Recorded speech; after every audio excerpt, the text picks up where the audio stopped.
In this video, we'll take a quick look at how to edit your store's front page. Here you can see one of our demo stores. It has a clean, modern layout with banners, product sections, and inspirational content, just like what you can create in your own store.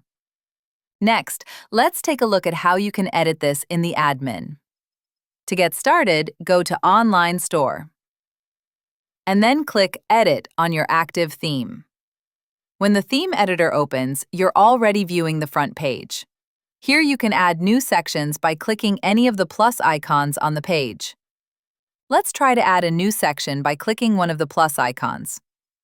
This opens the section selector, where you can browse all available sections. I'll choose an image banner. The section appears on the page, and I'll open its settings from the top right corner. Here you can change the image, adjust the text, and configure the layout and style. Don't hesitate to try different sections and see which ones fit your style.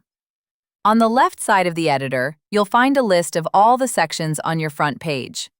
Just click any section in the list to view and edit it. You can also reorder sections simply by dragging them up or down. Make sure to save the changes you've made. Now let's preview the front page. Click Theme at the top, choose Preview, and you'll see how the updated page looks in your store. And that's it! Editing your front page is flexible and intuitive, so feel free to explore the options and make it your own.